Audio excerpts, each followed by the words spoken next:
I have not met you. I will, but short story, Elena Luskina, I'm a finance professor here, and it's my great pleasure to have four amazing panelists. Interestingly enough, like finance is one field at Darden, but finance is actually very broad and it's connected to a lot of other aspects of organization behavior. So it was a little bit harder for me to think about finance in isolation. So you will probably see our panelists deviating away because they're coming from for very different kind of directions in their professional career with four different almost knowledge sets. So my goal is to maybe have a conversation with them, but for maybe 30-40 minutes. And then if you can have any questions, we would welcome those to the panelists as well. With that, it's my pleasure to first introduce them. I'm going to start with those that are joining us on Zoom. We're very grateful to them for joining us on Zoom. Thulidu Chingila, she's a portfolio management specialist at a climate fund. She's a seasoned sustainability professional with over 12 years of experience across very diverse organizations with deep commitment to sustainable practices. She worked for organizations like Anglo American, Pape Fund Manager, Standard Bank, and DBSA. She has strategically deployed equity grants and loans and guided by international best practices, and she's driven a positive impact and she's a very valuable contributor to this conversation, as I'm always also hoping that we kind of have a tilt towards sustainable finance. To my left is Scott Stevenson. That's a second infringement, my friend. To my left is Scott Stevenson. He is a senior vice president of trade at the Bank Association for Finance and Trade. He joined the VFT from the AF Capital Partners, but he was a senior advisor providing expertise on structured and project finance for developing banks in emerging markets. He spent more than 14 years at the IFC and also held position at the International Financial Consulting and World Bank Group. Scott was previously regional head for financial institutions at Standard Cluster Chartered Banks in Singapore, I apologize, and between 2017 and 2020 was chief executive of Savia Trade Management Company, an Africa-focused financial intermediary that directly targets smallholder farmers in agri-SMEs. The second person online is Todd Sears, who helps lead the finance function for Walmart International, which generates more than $100 billion of annual revenue from its businesses in 18 countries, including Mexico, Canada, China, India, and I'm going to run out of continents very quickly, Central America, Chile, South Africa. He's been at Walmart for 12 years. Have served as the chief audit executive and assistant corporate controller and controller for Walmart Brazil. He's a CPA in Washington State, lived in 6 different states and Brazil, fluent in Portuguese. Please don't ask questions in Portuguese. I understand Portuguese. Okay? He does, but I don't. And he loves to water ski. Seahawks fan, we will not hold it against him, and has spent a lot of time with his wife, unfortunately. So last but not least, and I'm so excited to welcome him back. He was trying to avoid us for years. Is Manoj Sinha. He's a co-founder and CEO of Husk Power Systems. It's a highly innovative pioneering company that delivers sustainable energy solutions to rural areas in India and Africa. By developing and operating renewable energy mini-grids. He began his journey at Bihar, East India, where he had a first-hand experience with the lack of power and electricity in the markets, and he, as a result, became an electrical engineer and kind of built a startup. Then he came to Darden. And hopefully, no, not hopefully, definitely, Darden helped him to take that startup to the next stage. So his vision and commitment to sustainability have also led him to be elected to the governing body of CLEAN, India's Decentralized Renewable Energy Industry Association. And if you have not heard about Husk Power, Manoj and Husk Power have been on the covers of a lot of magazines as one of the leading forces behind the kind of climate change and new electric grid innovation in the world. And it's amazing for me to have him back. He's a Darden 09. It took a while, but we finally got him back. So with that, I'm very excited to have this amazing panelist to have a conversation about finance in the emerging markets. And I would like to start with Todd, because coming from this huge global corporations and working, kind of leading that finance function across a lot of markets. In today's world, I mean, we went through the COVID pandemic, we went through kind of the aftermath of it. What challenges do you face in the emerging markets when you lead that finance function in such a global corporation? Hey, thank you. It is so good to be here with everyone. My only regret is I'm not there in person, but it was logistically impossible to get there today with some other commitments. That's a really difficult question to answer, because with emerging markets, the problems that we see, or the challenges that we see, I should say, are different in every single one. But specific to the finance function and some of the things we do, some commonalities I see is the pace of change is insane right now. And it doesn't matter if you're in the US or in another of the G5 countries, or if you're in an emerging market. The pace of change is insane. Some of the things that we've seen, we just learned today, our CEO from China is here. One of the things that she was saying, that just to set the context, is like 3 years ago, live streaming commerce comprised $6 billion in China of e-commerce. 6 billion is a lot, but in the context of China, that's tiny. Today, it's 600 billion, just 3 years later. To give you a sense for how fast commerce is changing in around the world in some of the emerging markets. With the onset of Gen AI, like, one of the biggest challenges we've had with emerging markets is probably the quality of underlying data that we have. And this is internal data, but it's also external. Like, if I'm in the US or Canada or the UK, I get a ton of macro information from a lot of really smart economists that I can then combine with my data. And I just don't get as much of that in some of the emerging markets. I get some of it, but not quite as much. And now that Gen AI is coming and we have machine learning on top of things, those outside inputs are highly, highly valuable. And so sometimes, because I don't have those as much, I can't unleash the power that I can unleash in perhaps some other developed markets where we operate. I think the other challenge that we have, that we try to overcome, is competition. And that may sound odd, but ultimately the emerging markets are highly competitive. And competitors, I would say, are more scrappy than what I might see in some developed markets, meaning they're way more creative, way more innovative. And because of that, you can't take, as a company like Walmart, we can't take our eye off any competitor, because people are very creative. And that's a challenge to run a business.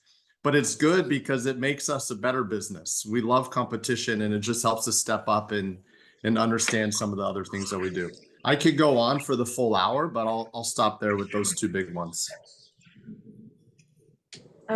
So how the competition in every this new startups and new innovations, and as you said, scrappy players that are coming into the market, they still need funding to kind of get off the ground and get the things going, right? And I'm looking at Scott, because he has a lot of experience working with financial organizations and banks across the globe, right? And an expert in trade finance. One of the biggest sources of finance in the emerging markets for years was trade finance. Yet we saw banks shrinking from that in the aftermath of the COVID, right? So how it affected the emerging markets? Is it still that kind of shying away from trade finance by banks happening? And who's taking that niche in response to provide money to this new businesses that are coming online. Scott. Thank you very much for is my mic on?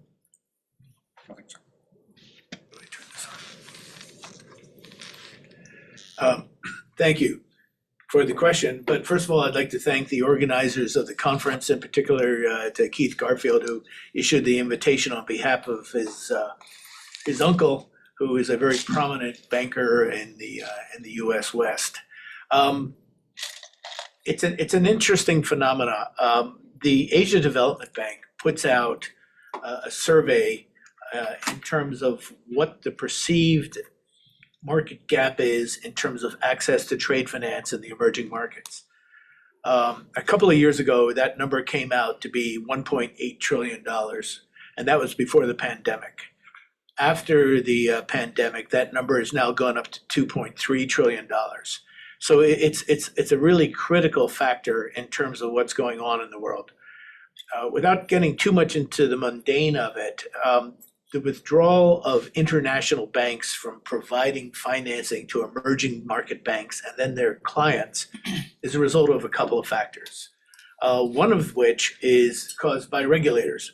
And the regulators have increasingly put demand on terms of KYC of customer, in terms of reputational risk, but also of late, there has been quite a bit of demand for increased capital for exposure to emerging market clients. So banks have always said, trade is a high volume, low margin business.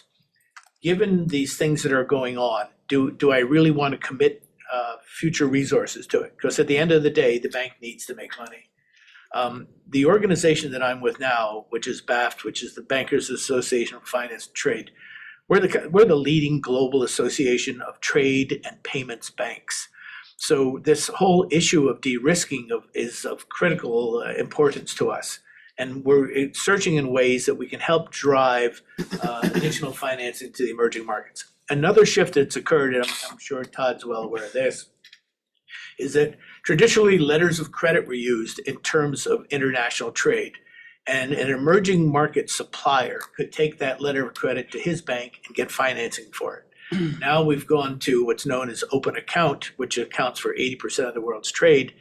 And so that emerging market supplier no longer has that instrument that he can go to this bank. There are supply chain finance programs that help along the way, but it doesn't go quite deep enough into the strata in terms of helping the smaller emerging market SMEs.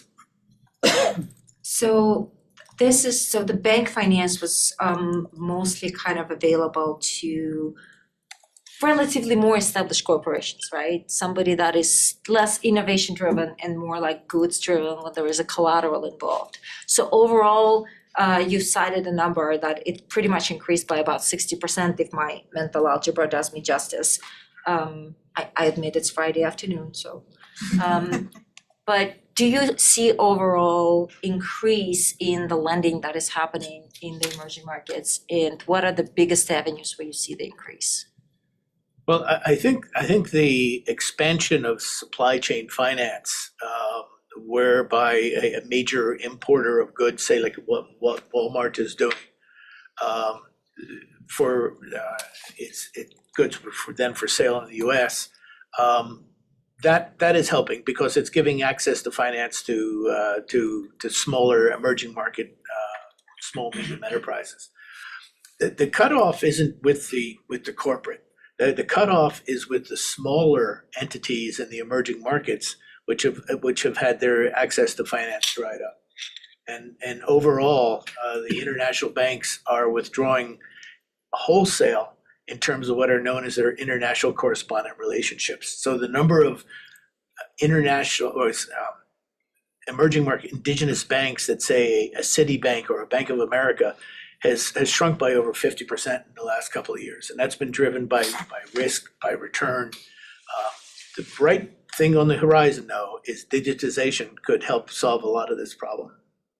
So that's interesting. So building of that, thinking about the smaller companies, more innovative companies, rapidly evolving companies, right? So that's where pure kind of debt finance available, but maybe there is some equity finance available, right?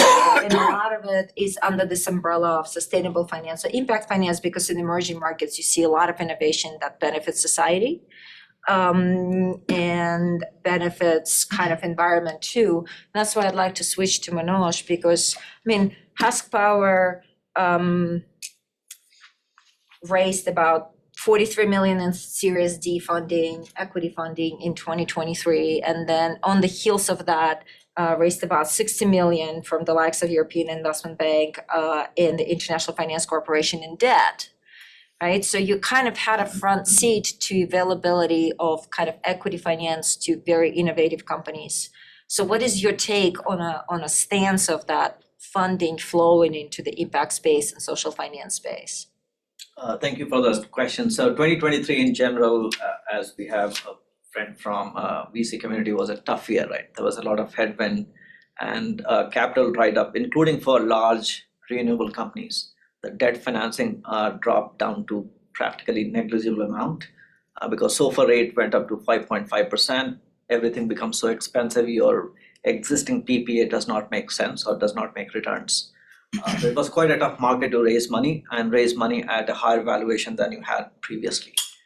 So there was a lot of headwind, and we were able to convince the impact investors because of the triple P that we focus on: people, profit, planet. Of course, we have to generate asset returns. So we are in a heavy asset business, very similar to Blue Smart. We have a heavy balance sheet. So obviously debt financing makes more sense, but also equity to build our strength and the platform to be able to expand. We are now present in India and Nigeria with the largest mini-grid footprint in the world of 250 asset size, increasing at a pace of about 25 new mini-grids per month. So essentially, we are sinking in $3 million per month right now at that pace. So capital is going to be increasingly required for the kind of expansion plan that we have. Series D funding was a combination of development finance institutions as well as commercial entities like Shell Energy that is trying to move away from fossil fuels. So it's a nice combination of people trying to invest their cash flow from fossil fuel into non-fossil fuel business. So that's what helped us raise the money. We also diversified our business into and focus more on the rural space, increasing the scope of services that we provide. So we do handshake with electrons or electricity, and we then provide electrical appliances that are energy efficient to these customers so that they can graduate from LEDs to LED television, washing machines. Lately, there has been air conditioning purchases as well. And that's what is making it really exciting and really high growth. We are trying to grow at 150% compounded, and these fundings were absolutely essential to grow. On the debt side, we closed a funding, which is an interesting instrument. It's structured as a debt with warrant with interest rate of 5%. And I challenge anybody in this room who can get 5% interest rate on a 10-year term loan right now, including Walmart. So I will be careful with that one. But the point is, development finance institution was willing to take a long-term view. If you look at SOFR rates, it's an inverted yield curve, right? 2.5 is what the 2 years forward curve looks like. So they are going to make money. They are providing us with a concessional finance because we brought in some Rockefeller Foundation and other stuff that is bridging that gap. And that's what innovative finance in this case is. We did not take the burden of global north of SOFR going crazy high because of high inflation rate. Interestingly, if you look at SOFR and MIBOR is Mumbai Interbank overnight rate, that was cheaper than the SOFR. Why should we in global south suffer because global north has a higher SOFR? Right? So that was interesting negotiation with our counterpart CIB in this case. But overall, it worked out because we brought all these forces together, and thanks to Darden, actually, I understood SOFR and curve and all those things. That was really helpful, actually, in negotiating these deals. So, but when you talk about raising money for Husk Power, we are hearing a lot of names of big kind of governmental organizations and world organizations that are providing somewhat subsidized finance. For years, right, we've seen this enormous expansion of impact investing and sustainable investing space, right? Yet literally last 3 months, we see in the news that the appetite of mainstream investors for sustainability, ESG, climate, PRI themed investment vehicles is shrinking. So outside of this kind of a global, almost like government-owned run organizations, do you see what you feel? Do you see there is a decline in private capital, in appetite for private capital to go towards funding emerging markets? This question did come in the morning. So there has been, yes, so BlackRock and others have stated it may not be the avenue that they're going to increase the investments in, but in my opinion, that was primarily because of greenwashing effect that did happen, right? So projects were sold in, let's say, Namibia that did not exist, and the carbon was sold in global north. Obviously, there was a lot of greenwashing that happened, and that is therefore taking a back step, right? But has that appetite from the investors that we talked to decreased? Not in my experience. So when we are talking to Shell, when we are talking to Leapfrog Investment, Newbin Asset Management for the impact class, I see only increased appetite. So when we went to raise money from such names, the minimum ticket size was 50 mil. We were trying to do 40 mil. Minimum ticket size was 50. So appetite was there. We were not ready to actually take that ticket size when we went into the market. So I think right now, that's my personal opinion. There has been a backlash because of a lot of greenwashing, including if you're interested in clean cooking, the way the accounting is done for carbon is totally flawed. It's very difficult to trace, and those were selling at $50 per ton. Right, so there needs to be transparency, there needs to be digitalization of carbon mechanism for those pricing to make sense, and there is no greenwashing behind it.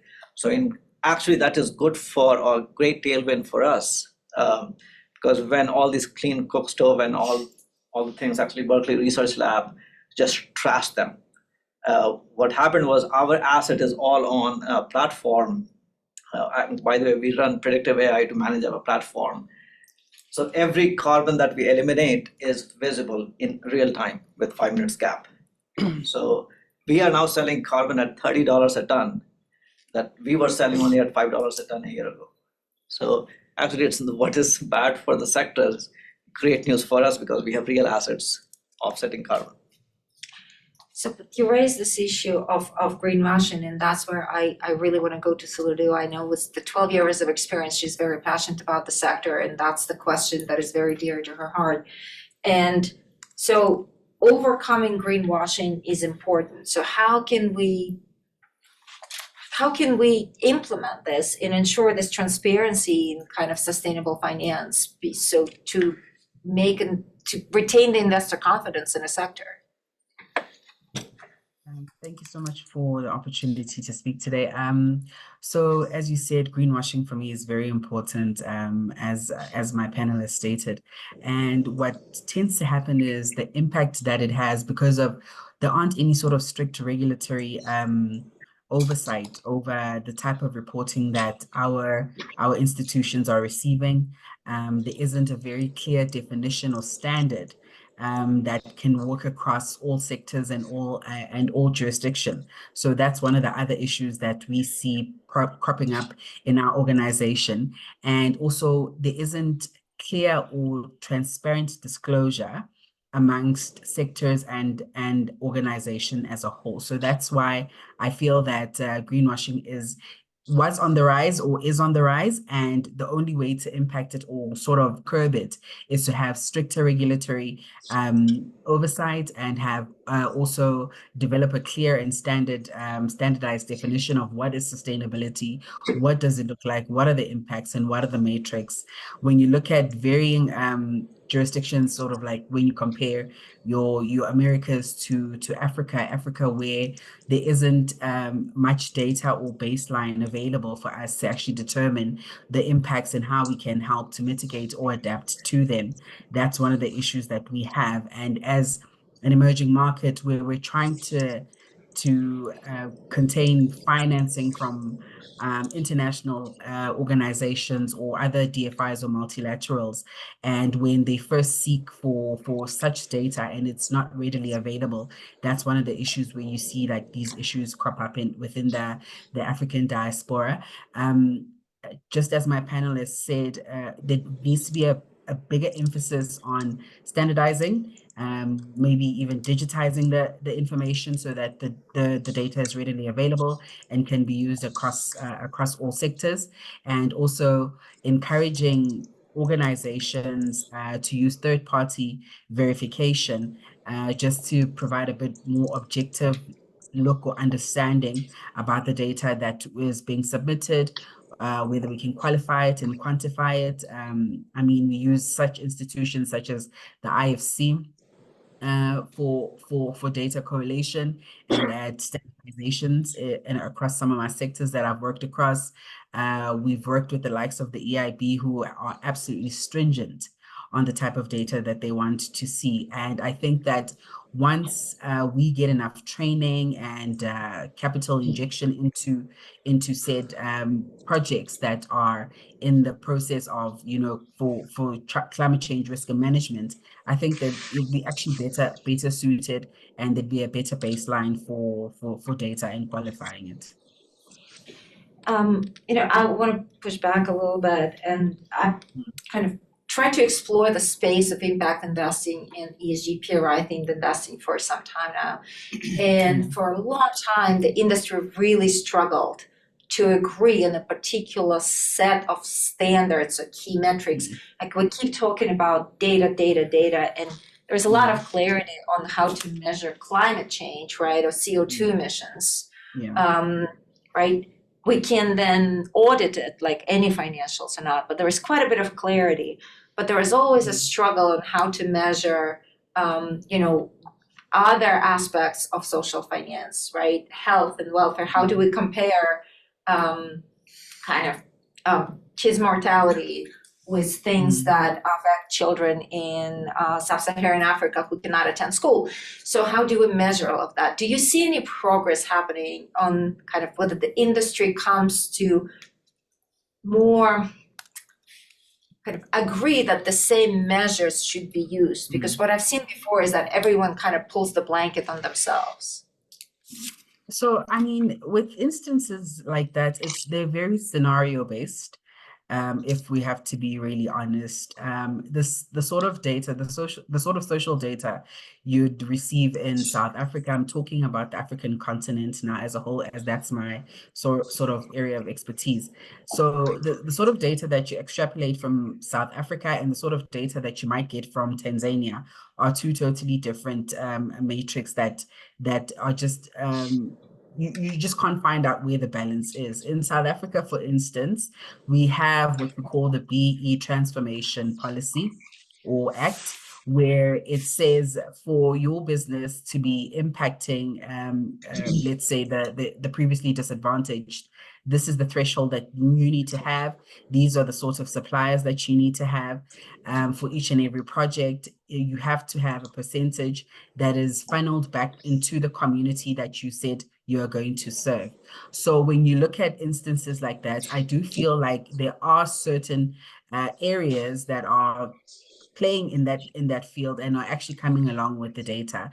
Now, with regards to some data that we just cannot get at this moment because of a lack of transparency, lack of education or awareness, or the need for it, that's where the problem comes with social impact. But if you look at instances such as triple BEE, where it says this is for a business to qualify as, let's say, a level 1 BE, they have to have 51% female ownership, Black female ownership, as defined by the South African law, and then 49% can be male. So that's we have some sort of data or some sort of structure that says that we need to do things that we need to adhere to.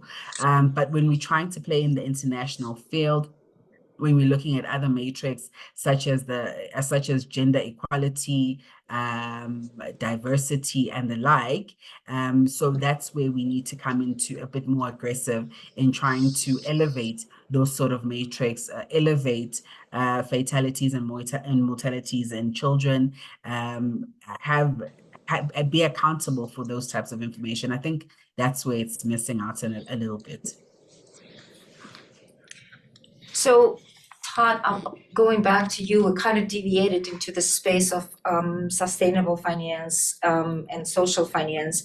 How does the kind of Walmart specifically, and in general big corporations, view their role in advancing some kind of a social impera agenda, in your opinion? Yeah, so I certainly can't talk about other big companies because I think we're probably also a little unique, but our mission and our purpose is really to help people live better. And that's not just in the US, that's around the world. So everything we do is actually trying to help people live better. And sometimes that's saving money, but sometimes that's helping them develop the skills and opening up avenues for opportunity. Just last week, we held what we called our first India Supplier Summit. And so we had 100 merchants descend on India. And we had, I don't even know how many, but tons and tons and tons of entrepreneurs come and pitch their products and what they want to do and what they want to partner with us. Basically auditioning to say, hey, here's what we have. We just need a platform to extend this great idea, right? And what was really good, we do these in the US, we're doing one in Mexico in a couple of weeks, we're doing one in Chile in another month. And what's really interesting is when we went to India, 80% of the people who came and auditioned, we gave a golden ticket to. We kind of steal it off of the Willy Wonka's chocolate factory concept. You get a golden ticket, which means, hey, we liked what you said. We have interest in here. Let's keep the conversations going. Certainly, there will be an opportunity for a lot of these suppliers, for these mom and pop shops, for these other people who are trying to create companies and create products and improve things from a social standpoint. Also, to continue a relationship with a really large company. And you think about it, you just go back 20, 30 years, like no one had that opportunity. But we're trying to create that opportunity for people around the world. So it's not just about selling products at a low price, but it's the whole ecosystem. It's going all the way upstream in the supply chain, all the way downstream to the customers. One of the other examples I have in India, this probably 4 or 5 years ago, we started a program that we call Vriddhi, which was specifically designed. It was a supplier development program specifically designed to help women-owned small businesses get the training and education and financing necessary to grow. India has a lot of people. So this number is really big, but in the context of India, it's not quite as big. We've had 50,000 different companies come through and graduate from that program just in the matter of 5 years or so. And so when you think about, okay, do we have a responsibility to generate profits for our shareholders? Yes. Do we have a responsibility to provide a great working place for our associates? Yes. But even more importantly, we have a responsibility to help the whole world live better. And those are just 2 examples of different things, both centered on India, but 2 examples of things that we try to do that we take very seriously to fulfill our purpose, which is to live better and help the entire world live better. So you actually preempted my question, because I really like to ask question of what are the great examples that you've seen in your life where finance, right, helped people to live better. And I'm just going to encourage the rest of the room to think about their question, but I really want to hear your stories, because finance is very numbers driven field. It's not always taken as something that has a heart or soul, yet finance actually has an enormous power to change lives. So I don't pass on an opportunity to hear cool stories from the globe. Valeria, can I go to you? So I was just about to add on to that. As Todd was talking. So we've worked in very big how do I call them? Big projects. Let's say in the most driest solar projects. Yes, sorry. Solar projects in the most driest parts of South Africa, which is the Northern Cape, where there's a lot of sun. So all these solar projects are a huge success in that area. But the social impact is that the Northern Cape, as a dry area, has a lot of alcohol infant issues. Yes. There isn't, yes, 100%. There isn't much job opportunities, quite small towns, very agriculture. And when these huge organizations come through and they install these huge panels across farmland, and the question that we generally ask is, how will this benefit society as a whole? You can start with small initiatives, like we had an upgrade of a fire station. We created opportunities by allowing farmers to turn their homestead or have available land that we were renting from for our organization. We also updated the police station. You know, we work very closely with government in order to ensure that the communities that our projects are in are serviced and well taken care of. When you look at the solar value chain, our parts, or sort of the infrastructure, comes from outside of South Africa, mostly China. They come in with their own technicians. So we look at ways where we can impact or learn from the technicians that are coming out of South Africa. So there's knowledge sharing in that sense, and then people can also be able to upskill themselves and get better jobs. The women in the community are encouraged to start small businesses. I mean, they can do a minimal task, as in washing the solar panels after sort of rain events. So those are the sort of initiatives that we've done. We've also looked at ways in order to integrate ESG and training within the sort of agricultural space, whereby we highlight the impact of climate change to our farmers. We highlight to them what needs to happen, but you can't necessarily teach a farmer how to farm. Those guys are quite well informed. So it's not a matter of them not knowing exactly what it is, but it's just putting the technical issues and the technical know-how that we have in those sort of communities. I mean, it changes, and it's quite but this is just personal. But one of the issues that I have within working with such organizations is the disparity that some leave once they exit said communities. And I believe that in order for any sort of organization to call themselves impactful or sustainable is how they leave the communities that they were servicing. It's no use us now taking copious amounts of land to put up panels when there is sort of like housing issues around certain projects. So it's quite a balance between sort of returns, if I may say, and also impact. So it's a very thin line, but I think that the more conversations we have, and the better we can get at it. Thank you. Yeah, thank you. My response is really in part from my career with the International Finance Corporation, whereby we were involved in many of the standards that are now used for ESG. And the criteria is that when you went into a project, you had to do you had to project what you thought the environmental impact would be. And then when that project is exited some 7 to 10 years down the road, an evaluation is done as to how close you got to that. So there is an ongoing evaluation. One of the challenges, though, that I want to throw out here is the fact that Across the globe, there is no universal standard as to how you measure the impact. There is no environmental framework that every institution looks at and says, yes, this is the common good. It's quite interesting from our perspective because we're trying to push our banks into have more social responsibility. They are, but in some countries it's easier than others. For example, in Europe, you have an accounting standard called IFRS, International Financial Reporting Standards.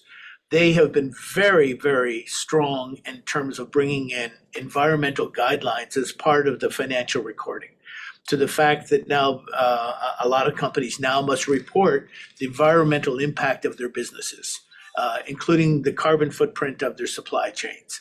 Now, that's very difficult information to get, but with the advent of blockchain, you're going to be able to have a better ability to track carbon output of what a supply chain is. In the United States, there's been some feeble attempts at bringing in environmental standards, but they've all been shot down by an overwhelming belief that the government shouldn't be able to be in a position to tell a company what it should or should not do. So we have really on either sides of the pond, you've got a real divergence as to what environmental sustainability and what governments, what the social impact is. In a couple of the states in Germany recently, they have banned the importation of U.S. goods unless they have an environmental standard on them. And so we're going to start getting environmental wars going on as one side of the ocean says, yeah, this is what we need as a standard versus the other. There is a bank I used to work for, Standard Chartered Bank, whose footprint is particularly Africa, Middle East, and Asia. Their slogan was "Here for Good," and I think that's very much along the lines of what Todd was saying. And so that they really make an outreach in terms of what the impact of their projects are. To reference the issue of greenwashing, this petrifies banks at the moment because there's been so many claims that the projects that they undertook in good faith then turned out to be greenwashing. The bank, I don't hold the banks fully responsible. Maybe a little bit more due diligence would have shown that somewhere in the chain, a subsidiary had something that was not a green part of the project. But that fear of greenwashing has made banks pull back a little bit. I want to give an advertisement here for a company called Convergence, which is a global clearinghouse of impact investors.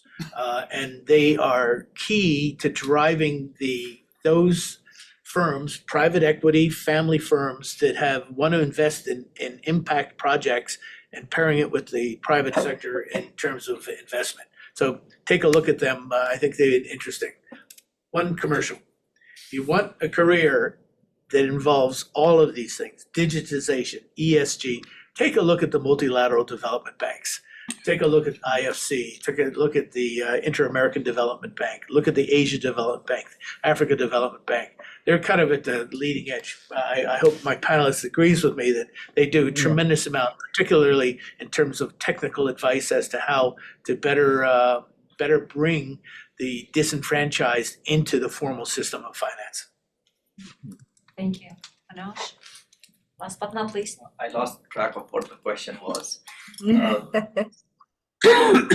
Since there's an advertisement about multilateral development banks, so they're great. We are a recipient of a lot of funds from them, but goddamn, they are slow, which is painful.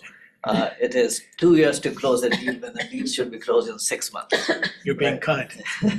Right, so yes, we are grateful for the money, but it takes so much time that probably I'll die before I can create an impact on 1 million people.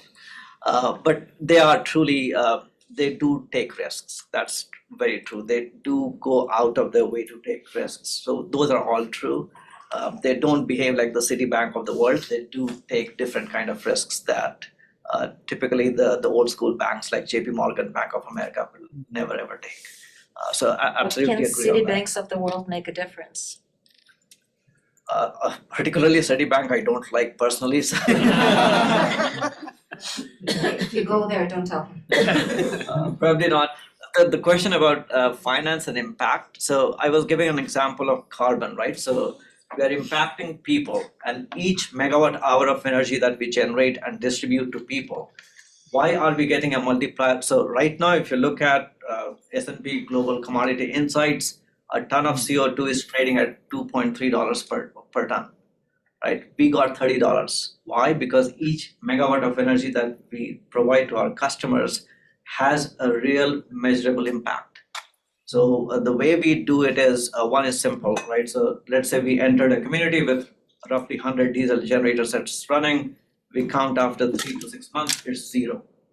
And it's very easy to quantify. Second is, so we actually instituted a third-party surveyor to understand if we move the GDP per capita of the community that we get in. And the answer is yes. I have forgotten the exact number. So GDP per capita of the community that we go in increases because of us. They disassociate, like let's say India is growing at 7% nationally. Maybe in the rural areas, they're growing at 8 to 10%. The actual GDP growth was much larger than that. So we contributed something to the GDP growth rate. So these things are valued in the market, fortunately, and that's why the carbon price that we get paid is much higher than, let's say, a Renew Power that is selling a gigawatt of energy for renewable energy credit.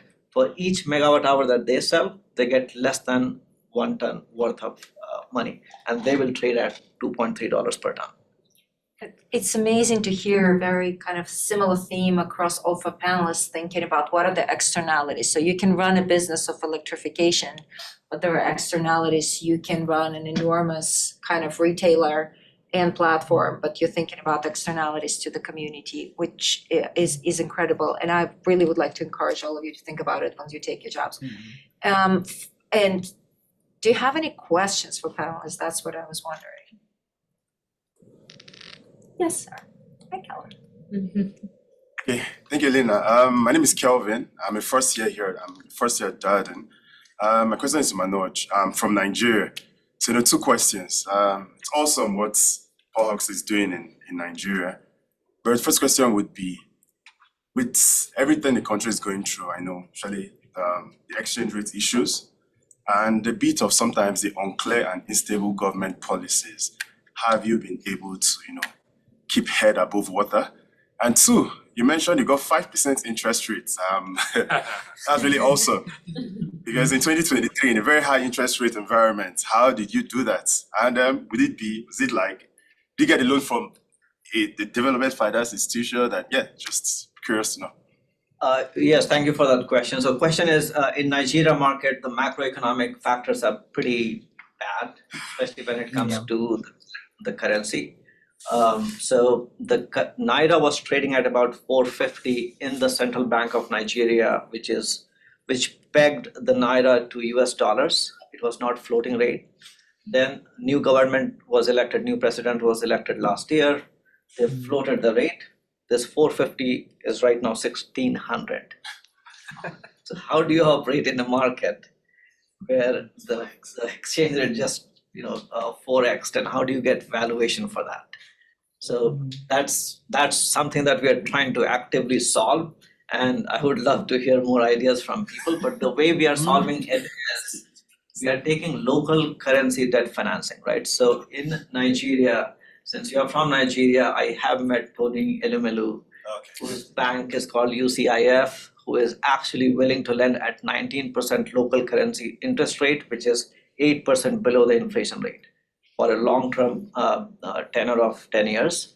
That's how we are matching the cash flow in the same currency as we are operating business in. But we do have exposure on US dollars with the 5% is US dollars rate, not Naira rate. Can you get a hedging instrument on Naira? The answer is actually very, very, very, very difficult. It is possible, very difficult. But there are creative ways to actually hedge Naira. Hedging Naira is the easier part, right? The currency, you can get currency swaps, somebody will pay you somewhere. Nigeria doesn't have US dollars to pay. So how do you buy US dollars in a country to pay off your loan when US dollars do not exist? So those are the extraneous risks that you have to figure out through the finance classes that you take here. I'm shamelessly plugging, but actually it is true. When you negotiate these deals, you have to factor into extraneous factors like Nigeria. So if you look at long-term Naira currency depreciation, it's about 10 to 12%. Who could have factored 70% depreciation in less than a year? So if we had a loan that we actually drew the money and did not have any hedging mechanism in place, even though we might be flush with cash in Nigeria, we would not have been able to pay. And therefore we would have defaulted on the loan. So you have to be very creative. Carbon financing is one of the ways because you can trade carbon in US dollars. So though you are operating your assets in Nigeria, you get one cash flow in US dollars. So I gave a very long-winded answer. One thing that I do want to mention in Nigeria, policymakers are really, really, really good. Mini-grid policy was instituted in India in 2016. Nigeria government Rural Electrification Agency took it almost verbatim with some modification in less than 6 months. And they are probably the best mini-grid or microgrid policy in the world right now that other countries are replicating in sub-Saharan Africa. So policymakers, I've met many of them and I have to meet with them as part of my job. Not that I enjoy it, but they're actually very forward-looking. And that's a strength for Nigeria. Nigeria, in my opinion, is the largest energy market after South Africa, that if you want to make it big in Africa, that's the market you want to operate in. That's always hiring. I'm also gonna do some advertising. But I wanna kind of jump on this and please allow me the question, because this is just an example of one market, right? And I'm looking at top because Walmart operates across many markets. And now we're going through this period of a lot of economic uncertainty. We see economic uncertainty in the US. I mean, the students in this room experience with their skin on the recruitment market, right? You can only imagine the level of economic uncertainty in the emerging markets. And now you operate a global organization that has to think about different sources of uncertainty across different markets. How does it work? So what's interesting is there's a lot more similarities than what you might suspect. We just released our earnings report 3 days ago on our fourth quarter around the world. And we basically saw the same consumer trend in every single country where we operate, which is every customer around the world is placing an emphasis on value right now. And what happens is, and what I mean by that is, more of their income is being spent towards non-discretionary items like food or other consumables like toothpaste or deodorant or shampoo, things like that. And less of their income is being spent on general merchandise, on apparel, okay? And we've seen that trend for quite some time, but what we've seen recently, and we saw this during the fourth quarter, which is always the biggest retail quarter, is that customers sought value, which means they did two things. One, they bought a lot more private brands. So they traded down. Instead of buying the branded can of green beans, they bought our brand of green beans. The second thing they did is they bought late, which means if you think about from a US context, since I think everyone is familiar with that, between Thanksgiving and Christmas, there's a lot of sales. Like there's a lot of sales events, discounts, and things like that. A lot of times people spend a ton of money on that first day because they think values are good and I want to make sure there's quantity available. That did not happen this year in any market. What we saw is people waited until the very end. In fact, one of the things we said is our 2 largest sales days ever in the US happened the week before Christmas this year. And so those are 2 signs. I saw that. We saw it in China. We saw it in India. We saw it in Canada. We saw it in Mexico. We saw it in Costa Rica. We saw it in Chile. We saw it in South Africa. We saw it in every single market. That's a trend. And so how we manage that, I think, is a really interesting question. The way we manage it is we look at trends in each market and then we share that information with other markets because people are probably going to behave similarly. And then hopefully we can be there ready for the customers when they need us the most.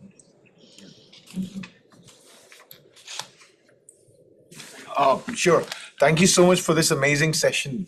Quick question: in the world of a lot of geopolitical unrest, what we're seeing in the Middle East or Europe, there has been a lot of reverse action in terms of countries focusing more on, let's say, gas or coal. So in that kind of environment, how do you take lessons so as to ensure that going forward, we don't backtrack on things like ESG or community development so that finance keeps on getting channeled towards those concerns rather than being disrupted by these geopolitical upheavals? Scott? It's a tough question. And it really has to do with taking a longer view of a market. Unfortunately, in the US, everything is kind of driven by short-term returns. So you're going to respond a lot more to that.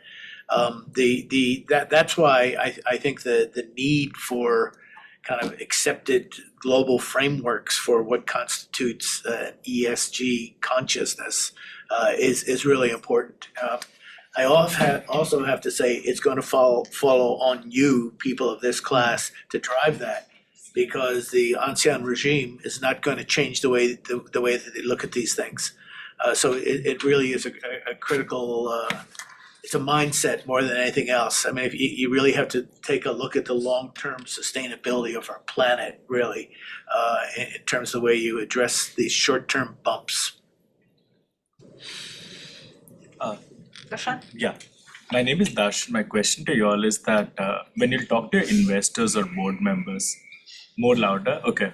When you talk to investors or board members, like how important it is to give them short-term gains in your ESG strategy, because all the ESG strategies which we build are not going to give that immediate returns. And so the investment you make, how do you justify those? I'm thinking from a social corporate responsibility point of view as well.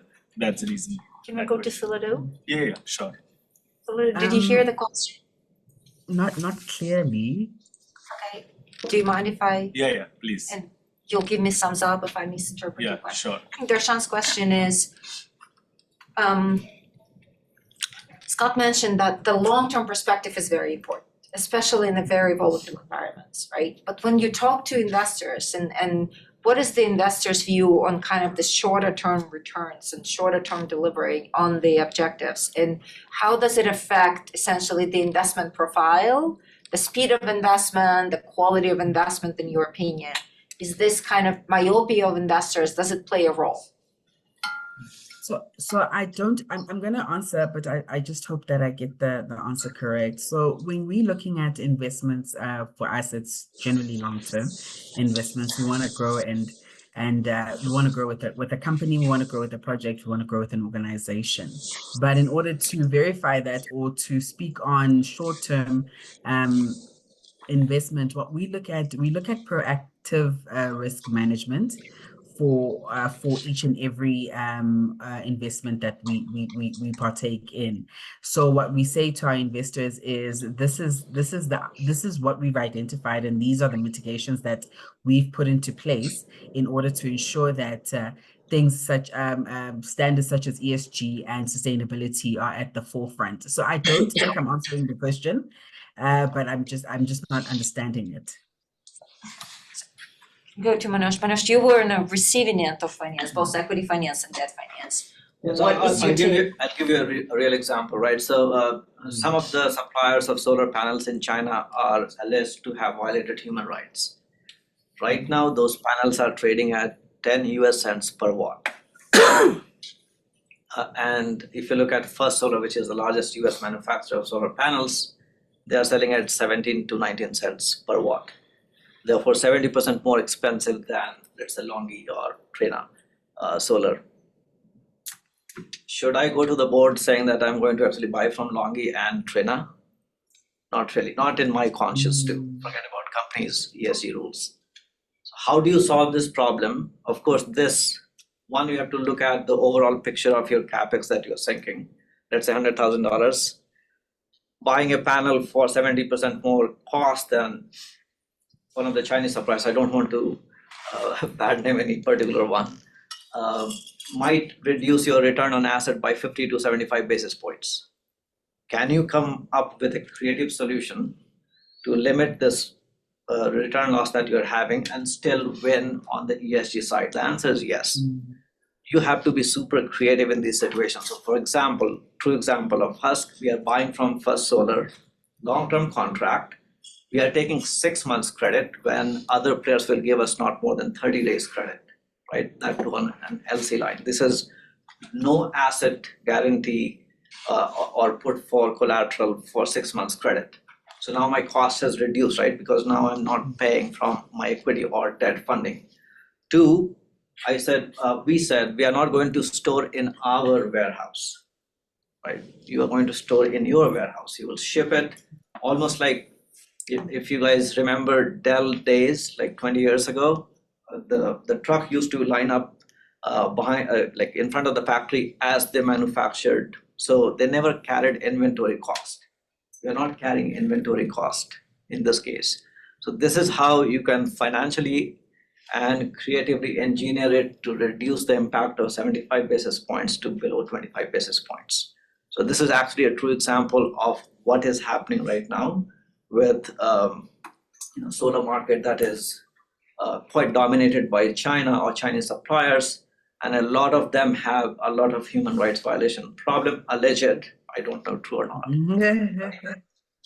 And yeah, go ahead. Sorry, yes. So can I just add on to that? It's just that if you look at those sort of returns as well, what we also aim for is investment opportunities. So looking at the long run for ESG, but looking at the short term for opportunities aligned to sectors. I mean, if you're looking at one of the funds that we have where we're looking at alternate leather material for car manufacturing. We look at the sector which is riddled with regulatory compliance issues. But when we speak to our investors, we look at the transition to low carbon economy and how we can infiltrate that. That's how we manage short-term investment for our company. So I see that our time is up and I don't want to infringe on the time of the next panel. But I would like to give let's give the round of applause to Warren.